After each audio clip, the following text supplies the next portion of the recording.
Happy New Year, but more importantly, let's go Niners! Let's go Cowboys! Did she just say what I think she said? Sorry, Mom. Alrighty, we are here to bring you a market update.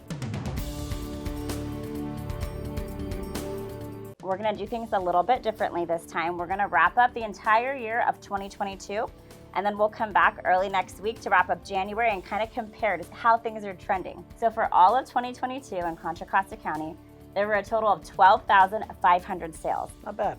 The average sold price was $1,088,000, which is about $70,000 higher than we were seeing towards the end of the year. Half of those were under $1,035,000. The highest priced home was in Lafayette for $12 million, shocker, and the lowest priced home was a 2-bedroom condo in Antioch for $160,000. There are currently 1,000 homes on the market, and I'm going to pass it over to Chris, as usual, to tell us about East County. We're going to break down East Contra Costa County. I like to call it Mr. and Mrs. Affordability. Now, we had over 3,800 sold properties this last year in 2022. Now, the average median list price was, or sold price was at $740,000, and half of those were under $700,000. Now, everybody wants to know the highest price was right in Brentwood, California at $5.3 million, and the lowest price was in Antioch at $160,000. Currently in East Contra Costa, we have 410 properties on the market. I'm going to pass it back to Mari. Thank you so much, Chris, for updating us on East Contra Costa County. You're welcome. So since the year ended, we've had some changes with interest rates. You want to talk a little bit about that and what that means for the people? Yeah, I mean, overall, in general, interest rates have started to come back down, right? We actually had a 4-month low from the mid of September, and we're seeing low 6s and high 5% interest rates. That's right, we're starting to see 5% interest rates, which is really, really good. Now, that being said, what is that doing for our buyers? What is it doing for our sellers? The reality of what's happening is when interest rates are going down, we're seeing purchase applications come up, which means more buyers are in the market. Now, on the selling side of that, because inventory levels are still extremely low, you're seeing multiple offers again. That's right, multiple offers. Some of our properties are seeing 6, 9, 12, 15 offers. And the reality of it is because inventory is so low and there's so many buyers sitting on the sideline ready to come into the market, that you're going to start to see another market, not as crazy as it was in 2020, 21 and part of 2022, but it'll be a nice market for us moving forward. Now, let's also talk about a few reasons why this is going to be this way. One of the major key factors is unemployment rate is at 3.5%, right? That is extremely low. In the month of November, we were at 3.7.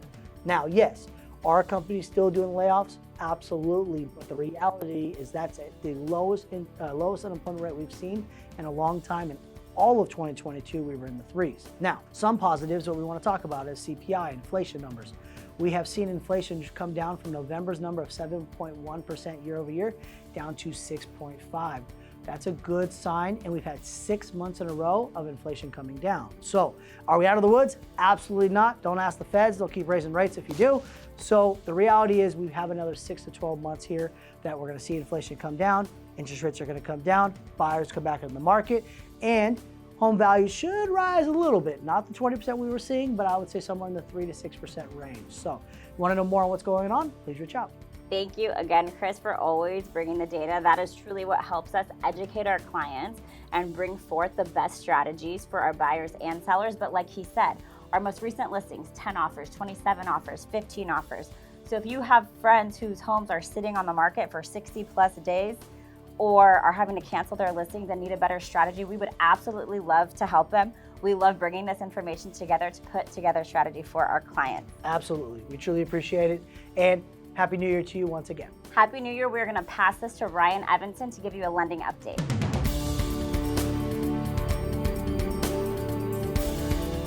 Hey guys, I'm Ryan Evanson, and this is your lending update. First and foremost, Happy New Year. I hope you had a great holiday season with friends and family, and I hope that you're looking forward to 2023 just like I am. And I've got some good news for you. Number one, rates are continuing to come down. 3 or 4 months ago, we saw rates as high as 7.5%, and they're slowly ticking down. We're quoting out mortgages, FHA, in the 5.5% range. So it's come down quite a bit. And the good news is we really don't expect it to stop. Inflation is slowing, rates are decreasing, buyers are coming back. It's all really, really good for the market. So keep tuned in on the rate front if you're thinking about buying. If you already own a home, you may not be thinking about refinancing, but there are two things that I want you to think about, areas where we can help you save some money on a monthly basis. First one is home equity line of credits. Now, we've always had this program available to offer to you, but it's never been something that we've talked to you seriously about because honestly, we just didn't have the right lending partners in place to give you the best program, the best payment, the best rate. Now we do. We've made some changes. We have access to great programs. So if you're thinking about taking some money out, whether it's college expenses, student loan debt, prepaying for a car, taking a vacation, or here's the big one. Look, we know that prices have gone up on a lot of things and we just got through the holidays. There's a lot of folks that have a little bit more money on their credit cards than they feel comfortable with. And we all know about those credit card rates. They're usually a little bit higher, sometimes in that high teen, 20% range. So home equity line credits are great to kind of absorb some of those things, pay off other debts, minimize that rate, minimize that payment, and help you save a little bit more money. Secondly, we have energy savings programs available to us. We know that energy costs are going through the roof and they're not expected to slow down anytime soon. So we've partnered with a company that allows us to help you save money on a monthly basis there as well. So if you want more information about HELOCs, how you can save money with energy savings programs, give us a call. That's why we're here. Send it back to Mari and Chris. Until next time, take care, guys.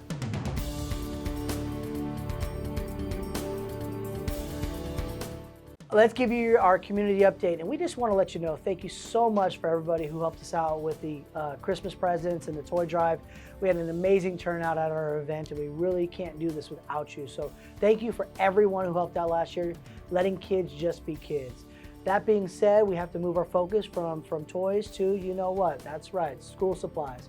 It's coming right around the corner. I know it's only January, but as you know, schools start up quickly, and a lot of times schools here year round, and we need to be able to help out, get more pencils, pens, papers, backpacks, all the good stuff so kids can have the tools that they need in school. Also coming up right around the corner, it's a few months out, but we just want to make sure we get on your radar. In March, we have our Ticket to Dream Golf Classic Tournament. This is the 16th year. Listen, it's one of the most funnest events we've ever volunteered. As you know, you get to play golf, but we get to donate and raise so much money for foster kids. So if you want to get involved a little bit more and help out, please let us know. We'd be more than happy to get you involved, and we take you up to the golf tournament and have a good time. Yes, like Chris said, one of the things we love about starting each year is we get to start these school supply drives. If you want a specific list, email us or reach out to us. We'll send you a list. Our office, we're always collecting them, and all of our open houses also serve as donation centers for school supplies for foster youth. And he also mentioned the golf tournament. It is so much fun. So if you want to go and drink with us and golf with us, I won't be drinking. I don't think you're going to be drinking. I'm not going to be drinking this year. But it is a blast, and it is so rewarding seeing how it contributes to foster youth. And it's going to be soon to be named the Nick Smith Invitational because he has been mastering his golf game, let me tell you. Thank you so much for joining us for this episode of the News Station. We will be back next week, wrapping up January to compare and see how things are trending. Thank you so much, and Happy New Year. We love you guys.